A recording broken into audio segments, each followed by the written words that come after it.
Good afternoon, intuitives. I want to get into a topic that I mentioned in previous videos, and while it's going to be political, it's going to be tied in with narcissism in the societal sense, and why basically the status quo of the system is designed to keep black sheeps, like a lot of us INFJs and ENFJs are, in a sense of feeling inferior. It's also meant to keep minorities feeling inferior, women feeling inferior, while it props up the old boys club members, particularly those that are also white male baby boomers. And I'm going to get into when I feel that this began, how so, it's how it's still prevalent, what are ways to get out of it, and what are ways that the system as it is, the neoliberal system, is doing to basically paper over what it really is and distract people with token gestures of change, and how if different groups that believe very similar things in a lot of ways come together, we can finally get real substantial change, and how the establishment is fearing that because they're fearing, as more of them, particularly the boomers, start to die off because they're getting up there in years, and more, well, now it would be Gen Zers become voting age, and they're more inclined to be more liberal minded, or some are libertarian minded too, to be fair, but they're not for the neoliberal status quo, as I would say the majority of people, Gen X and younger, are not. The system as it's designed now is to prop up corporations, old boys clubs, and primarily the white baby boomers, which is the majority of people in the wealthy ruling class and the people that hold positions of power even to this day. So when did this begin? Well, unironically, it began when the baby boomers, all reached voting age and into their careers and into where they were starting to get influence and power. Because unlike the baby boomers themselves, their parents, the greatest generation and some the silent generation too, wanted their kids to be better off than them, wanted to give them opportunity, wanted to give them, fair chances to prove themselves and to have their say in society. The boomers reject the golden rule of that they want to leave the world better than how they got it and want their children to be better. No, they want to keep thinking that they're the pinnacle, that they are the pinnacle of humanity, and that nobody before them nor after will be as great as them, and that they did everything right. They partied harder, they worked harder, they did it all, and we can't even understand it because they're just so great. They're so great that they can just say whatever they want and reality will bend its will to their words, like as if a boomer says it, then therefore it is true. And I want to give a disclaimer that I'm not saying this about all baby boomers. However, in my experience, I do believe, because of my own anecdotal experience, that it is the majority of the generation. I don't have an exact percentage, but I'm comfortable saying that it's at least 51% of the generation. So that's where we're going to start. And it begins, I'm going to, for comparison, because there's a lot of parallel between these two countries that I've noticed when I read and study politics. I'm going to give, obviously, primarily examples from the United States, because that's where I lived all my life, except for that year I lived in Canada. And yeah, that's where the bulk of my knowledge on this is. However, I am going to give some parallels and examples from the United Kingdom too, because a lot of the same figures and a lot of the same problems going on there too. And I'd like to get input from anybody really, but especially people, my fellow Americans and anybody from the United Kingdom, about what I'm saying, to see if I make some good points or if I'm stark raving mad. Just tell me. So, begins in the late 70s, early 80s. It actually starts over in Britain in 79 with the election of Margaret Thatcher. She was the beginning of this, new neoliberal push with privatization of everything and busting unions, and we're going to deindustrialize Britain, make the service sector revolution and cut government services, sell off council houses, which the UK really hurt the housing market, particularly in southern England, especially London, because those opportunities to get on the housing ladder is not there for the younger generations the way it was for their parents' generations, not to mention the cost of housing now. But that's just because, you spent $3 or £3, sorry, on that coffee drink, or you went out to dinner last month. If you would have just saved that money, you know, you would be able to have purchased your own council flat in 1983 rates, if the year was 1983 and those council flats weren't long sold off. So yeah, in that respect, they have no logic. When it's convenient for them, they deny inflation. And I'll give examples of such later on in the video. So there's the beginning. And even before Reagan came in, Carter was influenced by old Maggie and deregulated trucking and some other industries starting to drink that neoliberal Kool-Aid. So, the United States, we had an election in 1980. The primaries were long fought. We had a traditional, like Eisenhower-style Republican make a good run at it in the primaries against Ronald Reagan, and that was George Herbert Walker Bush.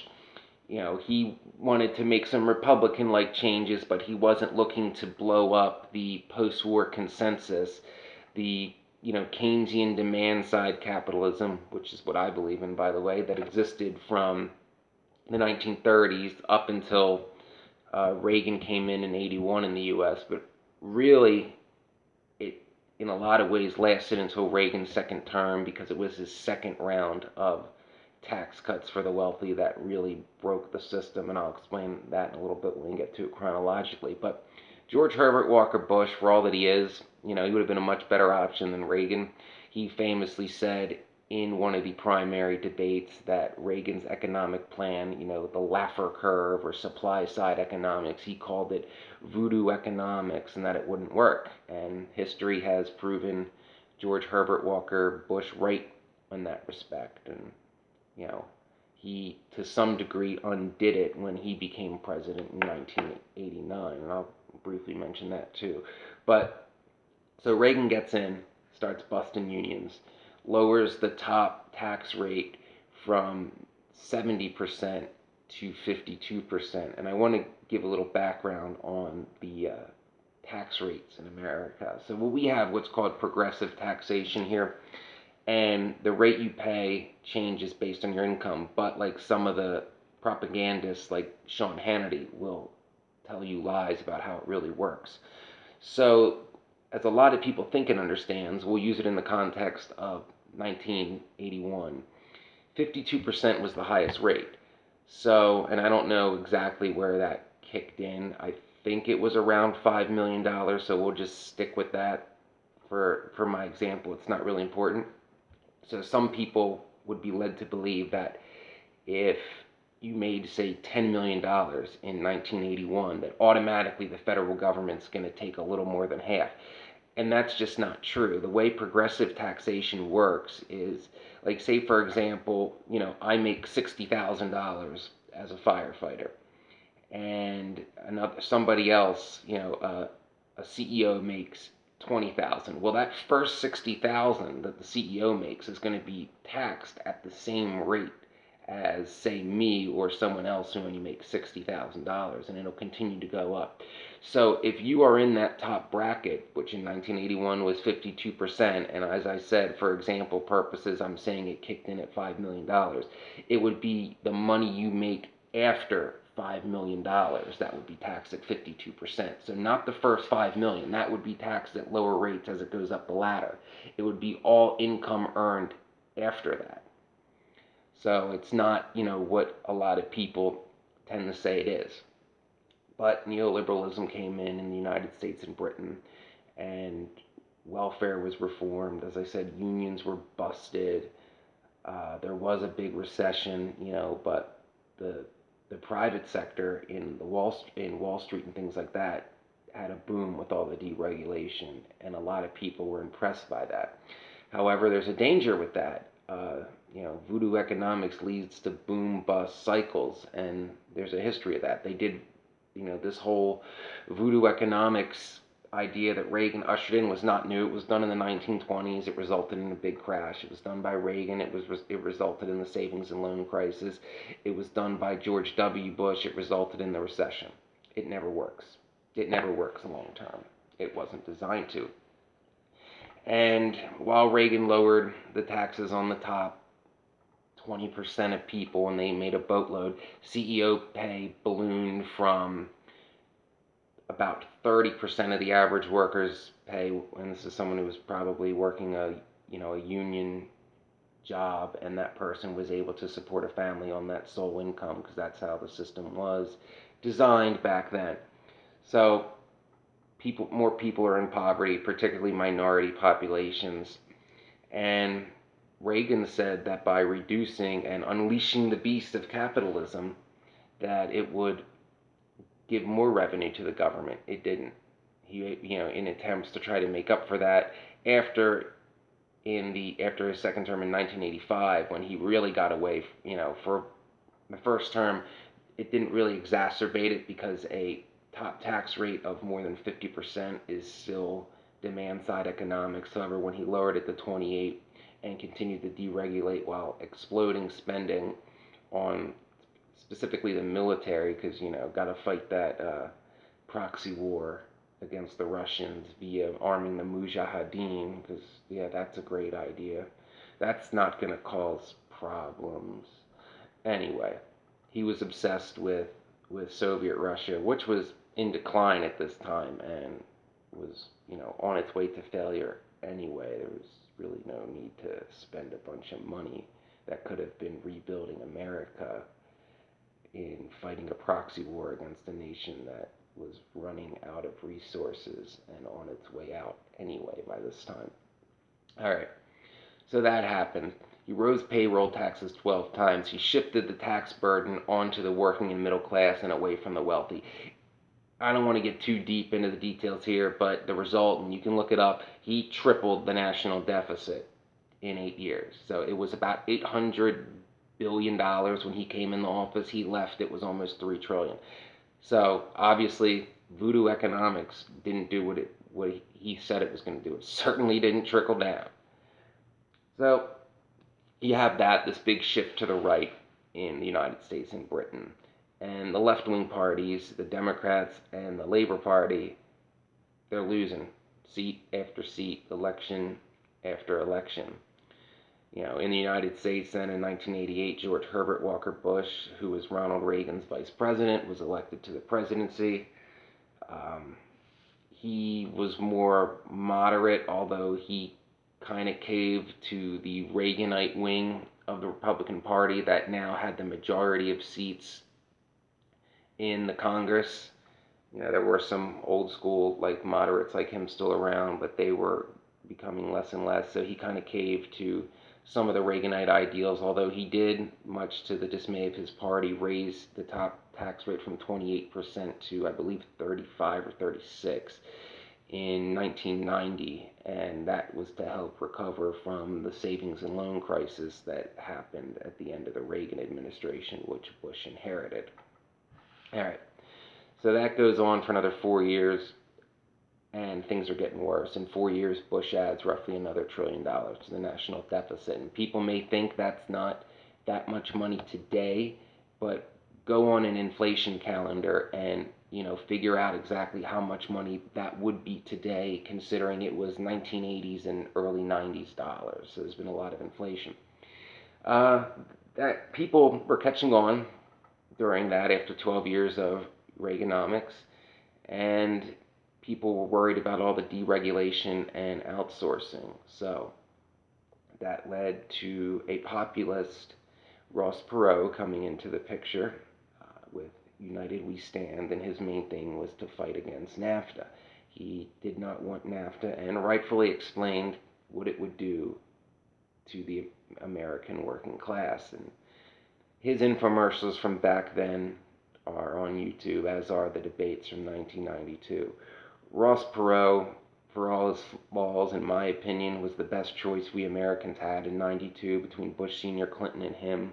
He would have been the best option. He was certainly too conservative on some things, but he more or less was like an Eisenhower-type Republican.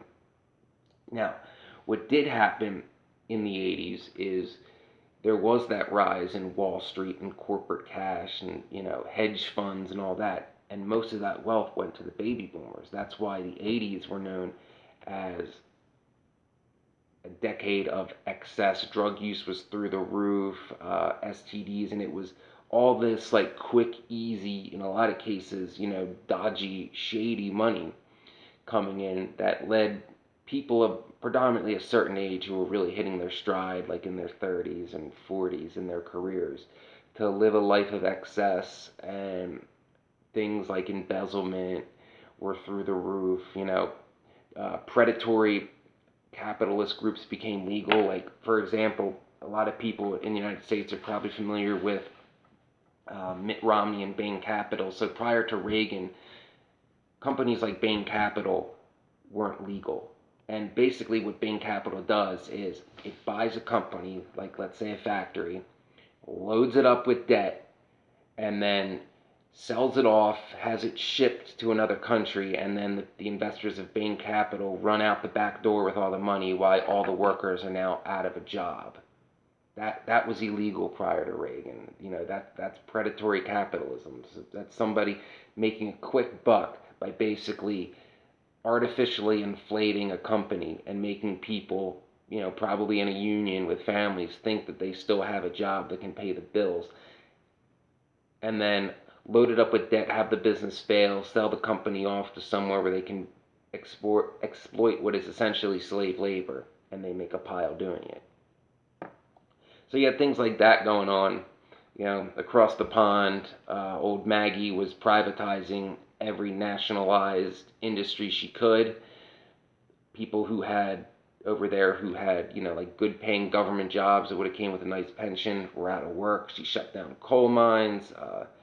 She destroyed British steel, and this is particularly up in the north, in the working class cities of the United Kingdom, very strong union areas. She showed no mercy and did some deregulating herself and pumped up the service economy and basically told people that they belonged in the service economy and that it would all work out for the best. So even if you were, I don't know exactly what the inflation rate was in the UK back then, but for the sake of argument, she basically took people that were making, 15 quid an hour and created a bunch of jobs that paid 10 quid. So if you were the average working person, you were screwed. Now, if you were in that investor class that was able to buy and privatize government services like rail and then make it into a profit motive, you made a killing. And by and large, they were boomers. So, 92, United States, a lot of Americans are fed up with it, particularly the young adults at the time, which was Generation X. Most of them, the majority of Gen X who were old enough to vote in 92 supported Ross Perot, as did a lot of people in union jobs who did not want NAFTA to pass. So Slick Willie Clinton comes on the scene. Now, Slick Willie Clinton has no ideology. He is an opportunist. He is a guy who wants power for power's sake. He was approached in the late 80s by a man called Al Fromm, who created the Democratic Leadership Council, or as Reverend Jesse Jackson called it, Democrats for the Leisure Class. And that was basically the Republican wing of the Democratic Party. That was after Reagan shifted the Overton window or the spectrum of debate to the right. The Republicans, the majority of them, shifted away from the Eisenhower model, which they had been in since the early 50s, and now created the Reagan model. So there's this gap now. The Democrats figured they couldn't win anymore on the ideals of the FDR model, the New Deal model. So Clinton saw an opening to basically become the moderate Republican option. And that was the whole point of the DLC, to court moderate Republicans in swing states like mine in Pennsylvania, which George Herbert Walker Bush won in 1988 and lost in 1992. So Clinton, his whole thing was, I'm a new kind of Democrat. I'm not the Democrats that you've been voting against. See, I'll do this thing called triangulation, where sometimes I agree with the Republicans, sometimes I agree with the Democrats. I'm above the fray. I'm centrist, and that's why you should vote for me. And if you vote for me, I will have America be the strongest nation in the 21st century. So that was basically his whole spiel. And, you know, you got to admit, Bill Clinton's a good speaker. I mean, he's a trial lawyer. He's charismatic. They don't call him Slick Willie for nothing. He certainly earned that nickname. So he wins in 92, and he agreed with the Republicans on NAFTA, because it's interesting. The old school New Dealer types were the reason it didn't pass under Bush. Bush got it signed, but the Democrats controlled the House of Representatives, and they were primarily at this time still New Dealers, and they weren't going to have it. It wasn't going to pass. So, in a way, in that respect, for American manufacturing and anti-NAFTA people, it would have been better to have Bush. Like I said, Perot would have been the best of the three that were available, but Bush would have been a better option than Clinton in that respect, because if it was Bush still in for a second term, the Democrats would have voted in unison against NAFTA. But because Slick Willie Clinton came in, and he's a corporate Democrat, he's, the father of corporate Democrats, also the boomer in chief. So, first boomer president, he came in, and he got it just enough Democrats that he gave cover to by being a corporate Democrat himself to vote with the Republicans on NAFTA. NAFTA passed with a majority of Democrats voting against it and a majority of Republicans voting for it. And long story short, everything Ross Perot said would happen happened. And it was devastating. So, especially for younger people at that time, Gen X, because they were coming out into the workforce and they were basically told their whole lives that, hey, nothing. If nothing else, you can go work in the factory or the mill that your old man did, and you can at least have the standard of living he had. And that by and large was not the case. Yeah. All right. So Clinton becomes massively popular because he's smooth talking, Slick Willie, and he starts to do some very conservative things that Ronald Reagan himself would have only dreamed of. So you have the left-wing party now following the same neoliberal agenda that the Republicans started. Clinton does abhorrent things like the Defense of Marriage Act, the 1994 crime bill that, by the way, was written by baby boomer supremacist Joe Biden, who has no empathy for younger generations. I'm no Trump fan, but let's be honest, just by saying somebody's better than Trump doesn't make him good. And I think his administration will prove that he's nowhere near as much better than Trump as he claimed to be. The only thing Joe Biden has said that I believe is that he said nothing will fundamentally change. And if you followed politics, which I recommend you do, check out Secular Talk with Kyle Kalinske. Him and I are kind of on the same page over 90% of what we believe politically, but you can go on his channel and listen to the things Biden is deciding not to do, things that got him in the White House. But that is not why I'm talking into this tablet right now. So, things happen. The economy does recover under Clinton. He slightly raises the top tax rate from 36% to 39%.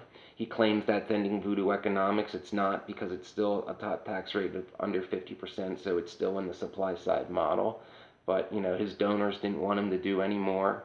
And corporate Democrats do the bidding of their donors, which, by the way, includes Wall Street and the Koch brothers. That was the purpose of the DLC. So traditionally Republican donors can donate to Democrats who will more or less do what they want them to do. Slightly less than like a Republican they could buy, but more or less what they can. And you have under Reagan, but even more so under Clinton, the explosion of lobbyists, because as the boomers gain power, they're the plurality in the Congress now.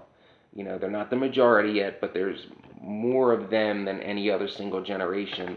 And they allow unlimited campaign contributions that doesn't even give the appearance of corruption. So there's way more dark money in the system than there was before.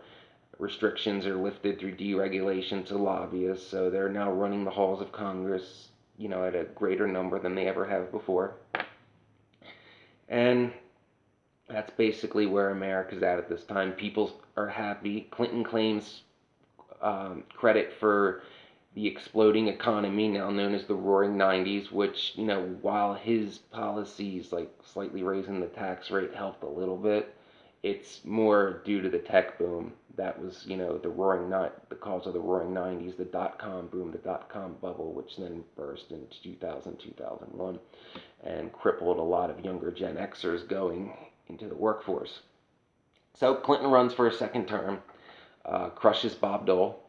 Bob Dole was, an out of touch, older Republican guy who basically said, let's go back to exactly what Ronald Reagan wanted to do. He wanted government even smaller, and Clinton had already deregulated a bunch and said, the era of big government is over. So, how Republican is that? And he rolls back New Deal regulations. He gets in a second term. Across the pond, you had old Maggie as prime minister till 1990, and then John Major took over. We come to the 97 election, feeling the success and the admiration for Bill Clinton. Tony Blair, following Bill Clinton's Democratic Leadership Council, which created the New Democrats, creates New Labor, which, sorry about that, United Kingdom, but Thatcher gave us Reagan and we gave you Blair. So Blair creates the new centrist wing, moving the Labor Party from the left into the center, and wins a majority government, and does, watered down Thatcherite policies, and continues, to be number 10 until 2005. And obviously there's other things. I'm not getting into like Bush era stuff in Iraq. In this, I'm trying to describe the genesis that created the system as we know it, and how both major parties sold out. All right. Clinton, towards the end of his time, does something very significant. He gets past the Gramm-Leach-Bliley Act, and the Gramm-Leach-Bliley Act is the repeal of the Glass-Steagall Act, which was put in place after the Great Depression, and it was to separate consumer and investment banking. That's not there anymore. That's a major part which leads to the crash in 2008. So what is the legacy of these four people, the four people who moved first the right-wing parties, the Republicans and the Tories, further to the right, and then the two nominally on the left who turned the left-wing parties into Republican and Tory light, something that's still going on today.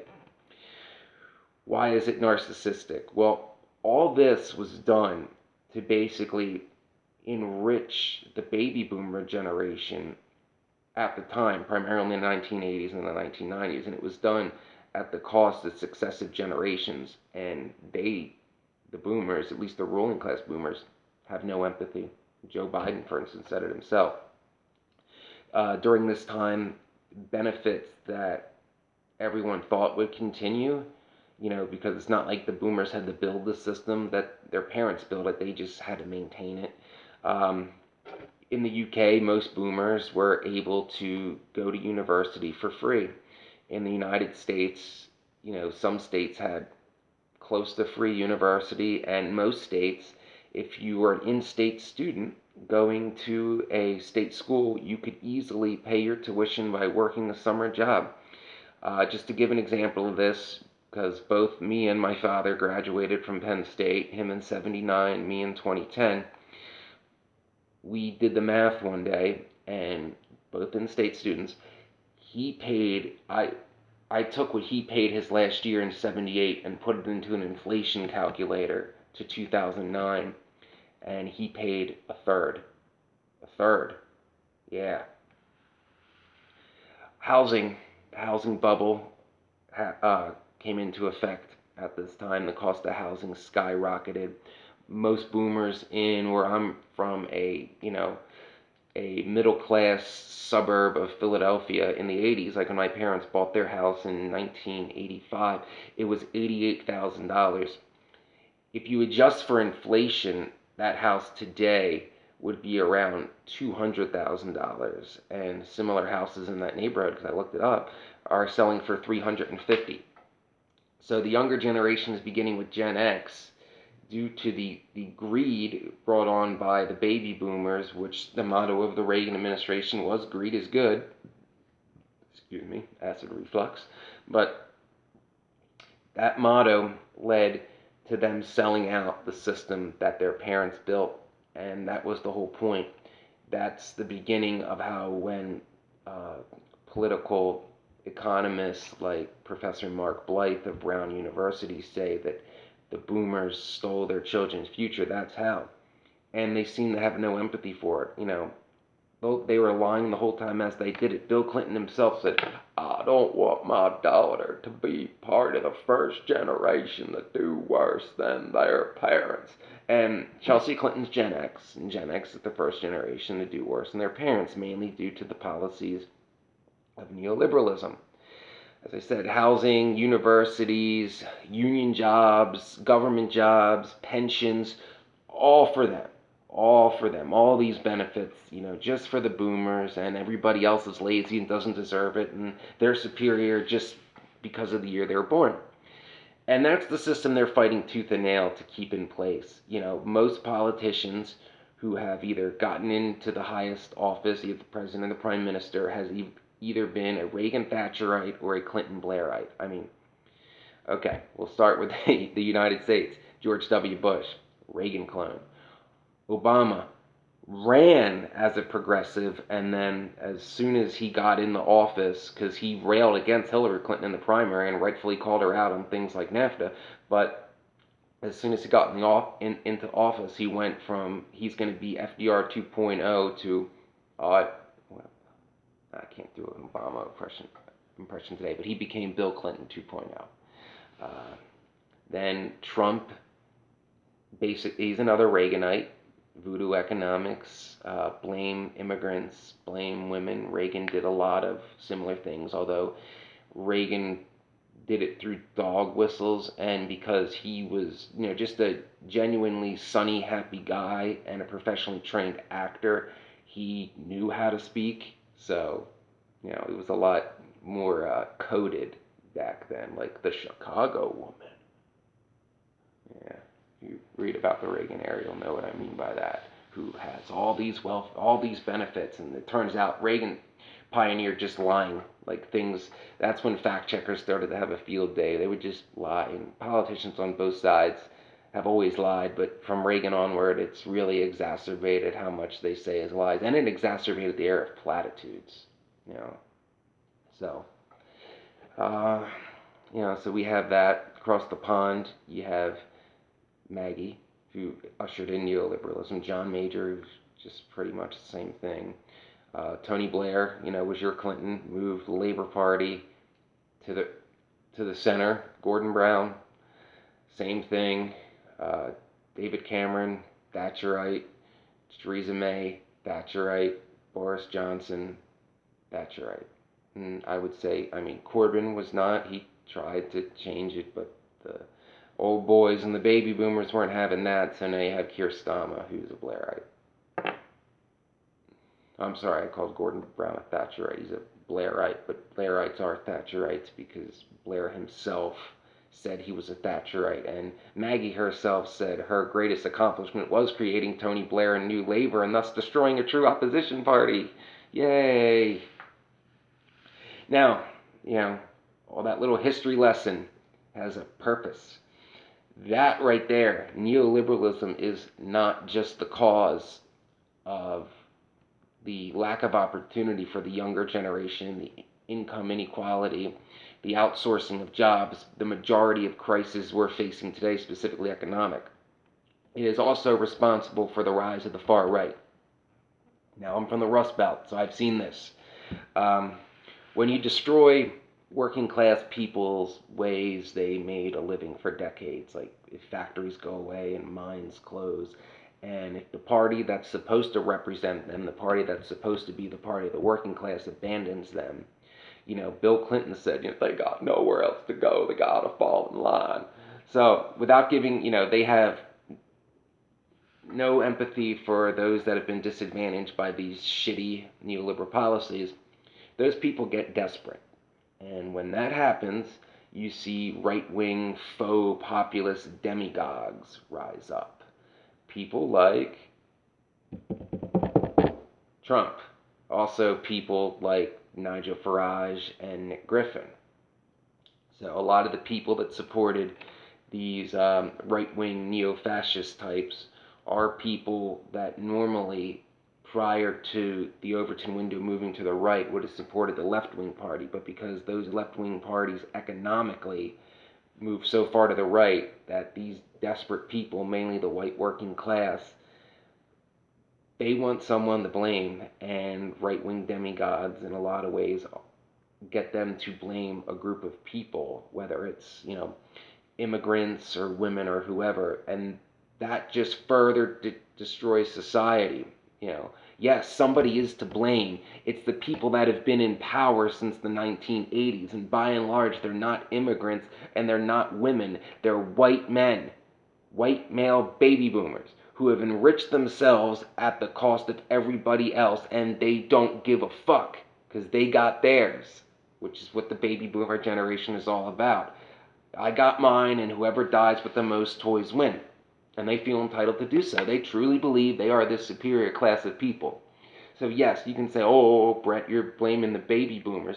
No, I'm blaming the majority of people who have held power for the past 40 years, and by and large, that is white male baby boomers. It is to this day, and they don't want this system to change. Even though they ended up being the richest generation in history, they still want more, and they know it's a scam, and they know we know, and they know the jig is up. That's why they'll do whatever they can to keep the status quo going. Because once actual change happens, it's going to show just how corrupt and inept their leadership has been. So they try to do their own thing, which they, do some good things for social issues, which is great, but economically they want to keep it exactly the same, so they try to paper over it. How so? Well, they try to say things like, look, you need to elect Hillary Clinton instead of Bernie Sanders because she's a woman.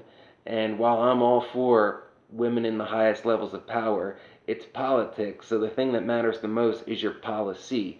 Hillary Clinton, was no outsider. Hillary Clinton was the establishment, was the status quo, was the queen of the DLC herself, and just would have been another continuation of the same agenda as her husband. No change. It's funny how there's the double standard too. Like they'll prop up somebody like Hillary Clinton,